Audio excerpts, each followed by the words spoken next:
Assalamualaikum warahmatullahi wabarakatuh. Jadi kami dari kelompok kewirausahaan kelas D, kelompok 10. Hari ini kami akan mewawancarai owner toko roti di Solo yang lumayan terkenal ya Kak ya, yaitu Roselo Bakery yang beralamat di Banyuanyar, Solo. Nah langsung aja mungkin kita mulai wawancaranya. Halo Kak, selamat pagi. Halo, selamat pagi. Ya, kalau boleh tahu Kakak namanya siapa ya? Nama saya Naila. Oke, nama panjangnya mungkin Kak? Naila Salsabila Arifin ya. Oke, jadi Kak Naila ini owner dari Roselo Bakery ya Kak ya? Iya, betul. Oke, nah Kak Naila ini adalah salah satu owner dari Roselo Bakery yang ada di Solo, yaitu pusat oleh-oleh kota Solo ya Kak Naila. Betul. Oke, kalau boleh tahu nih Kak Naila sejarah perkembangannya Roselo Bakery itu gimana? Mungkin Kakak bisa cerita dari awal berdirinya gimana dan sampai hari ini itu perjalanannya seperti apa? Oke, langsung aja ya berarti. Iya, boleh. Toko roti Roselo ini berdiri tahun 2020 ya, ketika Covid pokoknya. Jadi pas zaman Covid kita buka pertama kali toko roti ini, yang meskipun kata orang kan waktu itu ekonomi lagi ini ya, Gonjang-ganjing iya, gitu gonjang-ganjing. Tapi alhamdulillahnya kita bisa mendirikan toko roti ini. Ini cabang pertama, jadi pusatnya di sini. Dulu produksi itu ada di sini sebenarnya. Jadi di tempat pabriknya ini, di sini. pabriknya itu dulu di sini. Terus kantornya itu dulu di atas. Jadi masih ya zaman-zaman masih kecil gitu. Iya. Terus karena udah sekian tahun ya, mungkin udah 5 tahun berarti terhitungnya ini. Itu kita buka pabrik di daerah Padokan sana. Terus kemudian ada beberapa cabang yang mungkin saat ini ada. Jadi ada di Boyolali, ada di Embarkasi. Boyolali itu ada di Sambi, ada di Simo. Mungkin itu aja sih. Oke, terus nih Kak Naila ngomong-ngomong, waktu pertama kali buka, ini kan yang pertama ya yang di Banyuanyar ya, itu waktu itu tahun 2020 itu modal yang Kak Naila keluarkan untuk memulai bisnis ini kira-kira berapa ya? Mungkin kalau awal mula 3 digit mungkin ada ya. 3 digit, Iya. wah banyak banget ya berarti ya? Iya, karena Berarti ini emang harus punya duit dulu deh ya dari awal ya Kak ya? mungkin kalau usaha yang kayak gini harus gimana ya? Pasti butuh modal ya dari awal, karena kita sendiri juga butuh oven yang mungkin harganya udah lumayan. Oke. Terus selama berjalan ini Kak Naila kira-kira kendala apa yang sekiranya bikin Kak Naila itu struggle gitulah buat menjalani bisnis ini gitu? Untuk permasalahannya ya, karena mungkin ini toko roti dan di akhir-akhir ini tuh saya baru aja ngerekrut beberapa karyawan baru. Jadi untuk membantu produksi, karena ya ada pesanan dan lain-lain kan, kalau orangnya terlalu sedikit susah juga ya. Dan itu akhirnya saya merekrut beberapa orang karena mereka juga masih baru ya, jadi perlu untuk belajar lebih banyak gitu. Ini rotinya itu belum stabil bentuknya, jadi mungkin itu aja yang beratnya. Jadi bentuk rotinya itu beda-beda gitu ya dari yang awal, terus mungkin cetakan baru gitu ya? Ya mungkin kalau dari awal 2020 itu karena yang megang itu mungkin langsung chef ya, jadi jadi emang udah terbiasa dengan bentuk produk yang oke. Terus tiba-tiba ada kedatangan orang baru kan, otomatis bentuknya berubah. Oh gitu. Terus kalau dari Kak Naila sendiri sejauh ini untuk mengatasi masalah itu gimana?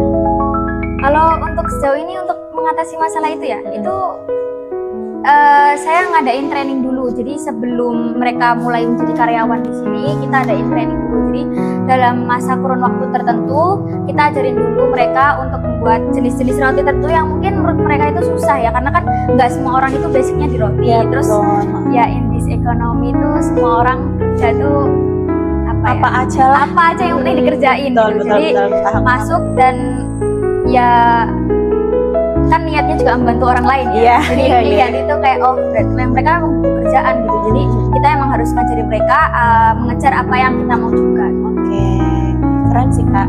Terharu sih jujur. Jadi kayak nggak emang ada kualifikasi tertentu gitu ya. Berarti Kak Naila ada keinginan yang emang gimana sih bisa membantu ekonomi gitu ya orang lain gitu ya. Oke.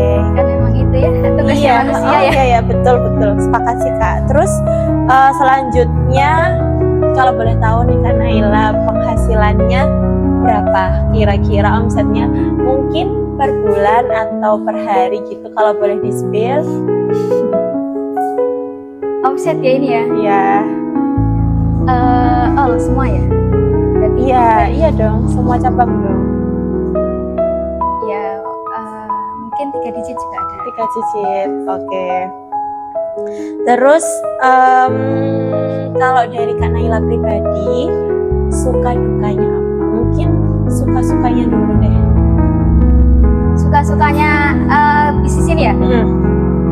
Karena jujur aja saya itu waktu saya kecil itu emang bilang ke orang tua saya kalau saya itu pengen punya toko roti. Oh gitu, jadi emang suka masak-masak roti dari Iya kecil? dulu tuh waktu kecil cita-cita saya jadi chef sebenarnya. Oh gitu. Iya jadi saya nggak kepikiran buat jadi bisnis, saya tuh kepikirannya jadi chef. Saya tuh emang suka masak waktu kecil. Terus waktu mungkin ya namanya orang kan mengalami perubahan ya.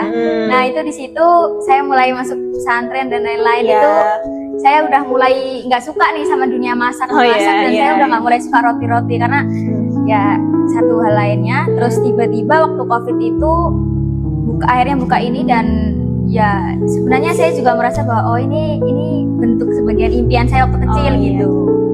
Tapi berarti awalnya itu bukan kamu ya yang masak duluan di sini gitu, enggak ya? Kalau untuk masak karena pertama kali kan kita langsung chef ya, jadi emang udah ada yang masak. Oh gitu, kan. jadi nggak kamu turun langsung.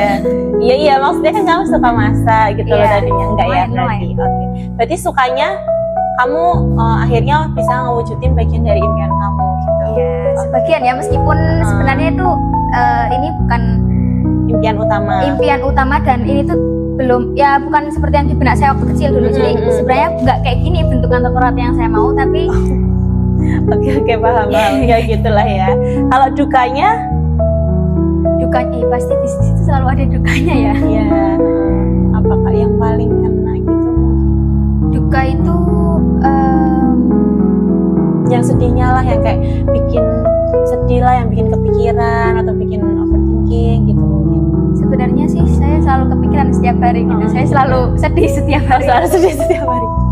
Apa ya, kayak garis besarnya deh Kak Naila sebagai pengusaha muda ya, yang masih muda banget sih. Itu gimana? Mungkin kalau misalnya dibandingkan dengan orang-orang yang punya bisnis dengan usia yang matang itu, Kak Naila itu dukanya apa gitu? Dukanya ya sebenarnya kan juga kalau dibilang sedih ya pasti gini, ketika kita itu misal deh setiap hari itu kan pasti ada laporan tentang omset ya, tentang pendapatan hari ini. Itu menurun aja tuh rasanya tuh hati udah yang kayak kayak gitu ya. Jadi kayak aku harus gimana lagi nih kayak gitu ya. Betul. Harus ngapain lagi nih kayak gitu ya. Takut ya mesti. Iya, pasti takut karena kadang itu juga saya ngerasa kalau misalnya saya itu nggak berkembang di sini. Jadi kayak ngerasa kok saya stuck terus ya di sini, kata apa ya?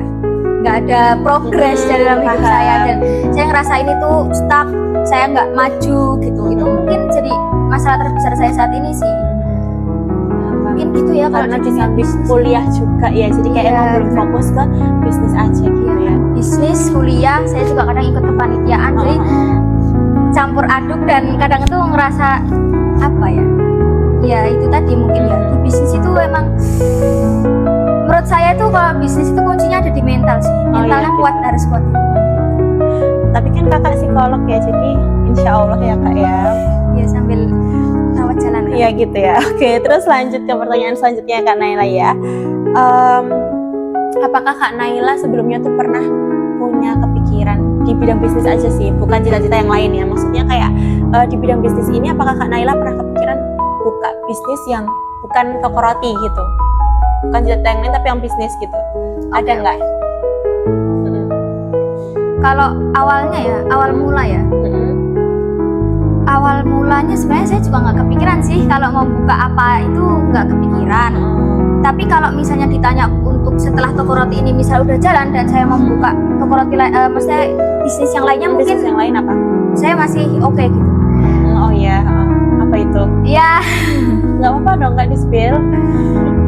Mungkin di dunia F&B juga ya, atau mungkin di ekspor impor dan lain-lain. Oke. Oke. Terus cabang lain yang dikelola udah ya tadi ya di embarkasi. Embarkasi, Sambi, sama Simo. Sambi sama Simo. Oke, berarti ada 4 cabang. Satu pusat 3 cabangnya. Oke. Terus menurut Kak Naila nih sebagai pembisnis muda ya yang masih terhitung bahkan sangat muda nih, kira-kira Kak Naila ada sedikit advice nggak atau mungkin motivasi buat kita sebagai mahasiswa untuk nantinya kita bisa sama-sama mendirikan bisnis dan tentunya membuka lapangan pekerjaan gitu. Motivasi deh atau advice mungkin boleh. Motivasi ya. Kan hidup ini tuh tidak seindah kata-kata motivator ya Oh sebenarnya. gitu ya. Ya Tapi- masukkan aja deh Kak biar kita tuh juga punya nantinya kita juga bisa berambisi gitu untuk membangun bisnis, membuka lapangan pekerjaan gitu. Kira-kira yang harus kita bangun, yang harus kita siapkan dari dalam hati kita itu apa gitu. Oke, mungkin kalau dari motivasi dulu ya. Boleh. Kalau dari motivasi jujur, saya itu suka motivasi diri saya sendiri. Jadi sebelum kita motivasi orang lain kan kita harus motivasi diri kita sendiri ya. Jadi motivasi saya itu coba lebih awal gitu. Jadi kita itu nggak pernah tahu berapa banyak kegagalan di hidup kita. Dan oleh sebab itu kita tuh harus mulai lebih dulu gitu loh. Kita mulai lebih dulu, kita gagal lebih dulu, karena kegagalan orang kan mungkin beda-beda. Mungkin Kak Husna sendiri gagalnya ada 10 kali, sedangkan saya ada 20 kali gitu kan. Jadi kan saya harus menghabiskan dulu di masa muda gitu. Ya, paham. Dan emang mungkin kalau dari motivasi itu saya selalu menentukan target hidup saya. Jadi misal mungkin setelah saya lulus dari psikologi saya harus memiliki bisnis sekian, atau saya harus berhasil di bidang A, B, C, D kayak gitu. Jadi kalau untuk motivasi mungkin itu ya, karena jujur dikelilingi sama lingkungan yang progresif itu juga bikin saya tuh ngerasa kayak aku harus maju gitu. Oh iya, paham. Oh ya, mungkin tentang kalau misalkan tentang usaha sendiri, kayak kenapa sih kita harus punya usaha gitu? Kira-kira apa? Kalau dari Kak Naila? Kenapa sih kita harus punya usaha? Ya ini tuh sering banget ditanyain sama orang-orang ya, karena sebagai mahasiswa UMS sendiri pasti tahu ya kalau kata Rasul kan 9 dari 10 pintu rezeki itu ada di perdagangan gitu. Jadi Ya. selain sunnah Rasul, saya itu dari kecil diajarin untuk cari pekerjaan itu kan susah ya. Saya itu dari kecil diajarin untuk kamu itu ciptain lapangan pekerjaan, jangan ngejar-ngejar pekerjaan juga, Ya. tapi kamu ciptain lapangan pekerjaan. Jadi menurut saya itu tadi, karena yang pertama sunnah Rasul, yang kedua itu bisnis itu bikin kaya. Iya benar-benar. Karena kebetulan saya juga sangat suka uang ya. Iya, ya siapa sih yang nggak suka ya? Siapa yang nggak suka ya? Tapi kebetulan saya sangat suka uang. Terus itu tadi sih, kita tuh menciptakan lapangan pekerjaan, karena kesempatan yang kita punya itu kan mungkin beda sama orang lain. Orang lain mungkin emang dia berusaha mencari pekerjaan di kita gitu, dan kita ini sebagai orang yang dikasih amanah sama Allah, mesti harta yang ada dan kesempatan-kesempatan itu ya harus kita gunakan sebaik mungkin untuk membuat itu. Oh ya, mungkin satu pertanyaan terakhir ya Kak untuk closing, mungkin sekalian closing statement dari Kak Naila nantinya. Nah mungkin kadang kendala di kita itu kayak bingung modalnya ini gimana, ini belum ada modal, takut gitu buat memulai, belum nanti kalau misalkan hasilnya tuh nggak cukup nih buat nutupin modal, sedangkan kita uangnya ini dalam keadaan pas-pasan kayak gitu. Nah mungkin Kak Naila bisa kasih advice gitu gimana caranya biar kita tuh nggak gampang putus asa dengan masalah-masalah seperti itu. Kan mungkin itu masalah yang klise ya buat anak muda itu, kadang itu alasan buat menunda membuka usaha gitu. Nah mungkin dari Kak Naila gimana? Kalau untuk masalah ngomongin modal ya tadi ya, kan nggak semua orang punya privilege ya, karena kadang mereka itu emang harus bekerja dan mereka itu punya tanggungan lain, contohnya kayak keluarga, generasi sandwich ya. Kalau untuk usaha yang saya sarankan itu, karena banyak banget anak muda zaman sekarang itu mereka itu selalu bilang aku nggak punya uang untuk memulai usaha itu gitu. Betul. Tapi buktinya mereka itu bisa berhutang untuk beli iPhone series terbaru gitu. Itu kan sebuah kesalahan, sebagai kesalahan berpikir. Jadi menurut saya gini, kamu bisa loh buka bisnis kecil-kecil dulu, kayak franchise atau itu modalnya sedikit. Tapi kamu juga harus bisa ngelihat peluangnya, apakah dia akan maju, apakah dia berkembang, apakah dia disukai pasar. Kamu buka dulu itu dengan modal sedikit, kamu kerjain dulu, kamu kumpulin uang dulu, baru itu pelan-pelan. Jadi bisnis itu sebenarnya nggak ada yang dari langsung besar gitu, nggak ada. Itu pasti sesuatu yang besar itu dimulai dari hal kecil. Iya, oke. Jadi closing statement mungkin Kak? Apa ya? Bebas. Ini pesan buat anak muda boleh nggak? Boleh. Oke. Mungkin untuk anak-anak muda ya di seusia saya itu habisin waktu kalian itu buat hal-hal yang penting, hal-hal yang bermanfaat. Jangan kebanyakan nongkrong dulu, jangan kebanyakan pacaran dulu, jangan kebanyakan ngebuang-buang waktu, karena sampai sekarang pun di posisi ini pun saya masih nyesel kenapa saya tuh nggak mulai lebih awal, kenapa saya nggak mulai lebih dulu gitu. Karena kesempatan itu nggak akan datang dua kali gitu. Meskipun kesempatan itu datang kepada kita yang nggak pernah berhenti mencoba ya sebenarnya. Oh ya Kak Naila, mungkin dari aku sedikit ngasih advice juga ya buat Kak Oke, Naila, boleh. karena tadi kan Kak Naila sudah menjelaskan bahwa Kak Naila ada kendala yang dihadapi selama menjalani bisnis ini. Nah mungkin tadi kan Kak Naila sudah memaparkan bahwa kendalanya itu ada bentuk roti yang beda-beda karena ada pegawai-pegawai baru gitu ya, yang Betul. mereka itu basicnya tuh bukan dari chef atau mungkin yang suka masak roti yang udah punya pelatihan. Kak Naila kan menerima dari semua kalangan gitu ya. Nah mungkin nanti advice dari aku mungkin di pelatihannya itu Kak Naila tadi trainingnya berapa bulan? 3 ya? 3 bulan. 3 bulan. Nah mungkin dari situ mungkin bisa dikualifikasikan lagi ya Kak Naila. Jadi kayak ada yang difokuskan emang bikin kue yang bentuk ini atau yang roti manis atau mungkin brownies atau mungkin produk-produk lain gitu. Jadi emang mereka benar-benar trainingnya tuh nggak training secara umum gitu. Jadi emang yang training yang khusus gitu. Jadi mereka mungkin lebih mendalami gitu. Dan kalau bisa mungkin nanti Kak Naila punya pegawai itu yang emang ada basic chef gitu ya, satu iya. aja gitu. Iya. Jadi emang mungkin dia bisa jadi apa ya, yang bisa diandelin gitu. Kak Naila. Siap. Makasih ya Kak Naila ya. Mungkin itu sedikit advice dari kita. Coba ya sebenarnya. Oke. Katanya sering ada saya. Oke, terima kasih ya Kak Naila sudah meluangkan waktunya dan tentunya banyak sekali memberikan ke kita yang selaku mahasiswa yang mungkin bukan di bidang bisnis juga, tapi kita pagi ini dapat banyak insight dari Kak Naila. Terima kasih banyak dan semoga Kak Naila sekeluarga sukses selalu, sehat-sehat selalu. Oke, teman-teman mungkin cukup wawancara kita untuk tugas kewirausahaan pendidikan. Wassalamualaikum warahmatullahi wabarakatuh. Hai, halo teman-teman. Jadi sekarang kita udah ada di depan pabrik produksi dari Rosello Bakery. Nah, di sini kita akan melihat bagaimana proses pembuatan dari produk Rosello Bakery. Mulai dari proses pembuatan sampai pengemasannya. Yuk, ikuti kita. Yuk. Langsung aja teman-teman kita intip pembuatan produk-produk dari Rosello Bakery. Nah, ini seperti yang kalian lihat, kita ada campur-campur bahan-bahan baku pembuat roti sebelum nantinya diproses lebih lanjut. Di sini ada pemotongan margarin yang nantinya dicampurkan ke dalam adonan. Itu bukan keju ya teman-teman, itu margarin. Oke, di sini mulai campur-campur seluruh bahan. Dah masukkan lagi susu, lalu kita aduk dengan menggunakan mesin ya teman-teman. Tentunya bukan campur-campur pakai tangan karena adonannya berat banget. Oke, di sini kita bisa lihat adonannya udah mulai tercampur dan udah bertekstur ya teman-teman. Kalau sudah kita bentuk adonan sesuai dengan yang dibutuhkan, kemudian kita masukin ke oven. Tentunya ini panas banget ya, suhunya lumayan tinggi. Nah, setelah keluar dari oven, kita masuk ke tahap pendinginan. Karena kue yang udah keluar dari oven nggak boleh langsung dimasukin ke dalam kemasan.